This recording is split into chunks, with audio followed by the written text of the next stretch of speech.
بسم اللہ الرحمن الرحیم اللہم صلی علی سیدنا و مولانا محمد وعلی آلہ و اصحابہ وبارک وسلم وصلی علیہ۔ السلام علیکم دوستوں، آج کی ویڈیو میں کہانی سنائی جا رہی ہے نئی سائیکل۔ حوالہ کتاب 365 کہانیاں بچوں کے لیے تربیتی سیریز، پسند فرمودہ اشتیاق احمد، مدیر بچوں کا اسلام۔ نئی سائیکل۔ اویس صبح سویرے سو کر اٹھا، اپنے ابو کے ساتھ فجر کی نماز پڑھنے مسجد گیا اور نماز کے بعد وہ اپنے ابو کے ساتھ گھر واپس آ گیا اور پھر ناشتہ کر کے اسکول کی طرف روانہ ہوا۔ بیگ کلاس روم میں رکھ کر فوراً اسمبلی ہال میں پہنچا، جہاں پہلے سے اس کے دوست عبداللہ اور حسام اس کا انتظار کر رہے تھے۔ اویس نے سلام کیا تو فوراً عبداللہ نے کہا، اویس بھائی حسام کو مبارکباد دو، کل اس کے ابو نے اسے نئی سائیکل دلائی ہے، بہت ہی خوبصورت ہے۔ اویس نے حسام کی طرف دیکھتے ہوئے کہا، عبداللہ صحیح کہہ رہا ہے بھائی، پھر تو بہت مبارک ہو۔ حسام بہت خوش ہوا، پھر تینوں مسکرا دیے۔ حسام نے اپنے دوستوں کو دعوت دی کہ آج شام گھر پر آئیں اور سائیکل دیکھیں۔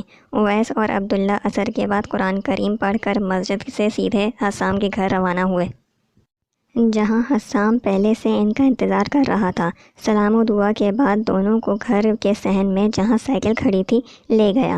سائیکل کے قریب پہنچے تو دیکھا کہ حسام نے سائیکل بڑی حفاظت سے ایک دیوار کے قریب کھڑی کی ہوئی ہے۔ عبداللہ اور اویس فوراً سائیکل کی طرف متوجہ ہوئے۔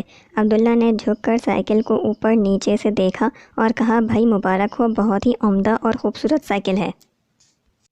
اویس نے جو سائیکل کو دیکھا تو عبداللہ اور حسام کی امید کے برخلاف کہا، میں تو سمجھ رہا تھا کہ کوئی خاص قسم کی سائیکل ہوگی، لیکن یہ تو عام سائیکل ہے۔ اویس کی بات سن کر حسام کچھ پریشان سا ہو گیا اور کہنے لگا، ارے بھائی اس کے ہینڈل کو دیکھو کیسا خوبصورت ہے۔ اویس نے کہا، ہاں ہے تو خوبصورت لیکن مضبوط نہیں ہے۔ حسام کی بے چینی پریشانی اور بڑھ گئی۔ حسام نے پھر کہا، دیکھو اس کے پہیے بہت اچھے ہیں، ہاں لیکن اس کو تم اس طرح نہیں بنا سکتے جیسے ہم نے اپنی سائیکلوں کو سجایا ہوا ہے۔ حسام بیچارہ شرمندہ ہو کر خاموش ہو گیا اور اس کی ساری خوشی ایک دم پریشانی سے بدل گئی۔ اویس نے یہ سب جان بوجھ کر نہیں کیا، بلکہ غیر محسوس طور پر ایسا ہوا۔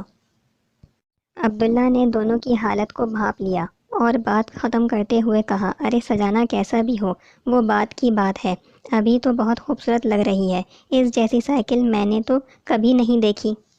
اویس نے فوراً کہا، یہ خوبصورتی تو رنگ کا کمال ہے اور وہ کچھ دنوں میں خراب ہو جائے گا۔ اویس نے حسام کی تکلیف کو بالکل محسوس نہیں کیا اور وہ حقیقت کھولتا ہی چلا گیا۔ عبداللہ اور اویس دونوں واپس نکلے تو عبداللہ نے اویس کو غصے میں کہا، یہ تم نے کیا کیا؟ اویس نے کہا، میں نے کیا کیا، تم کیوں غصے میں ہو؟ حسام نئی سائیکل پر کتنا خوش تھا، تم نے اس کا سارا مزہ خراب کر دیا۔ تمہیں تو اس کی خوشی میں خوش ہونا چاہیے تھا، تم مبارکباد دیتے، لیکن تم نے عیب نکالنے شروع کر دیے۔ تم نے دیکھا نہیں حسام کیسا غمزدہ ہو گیا تھا، عبداللہ نے جواب دیا۔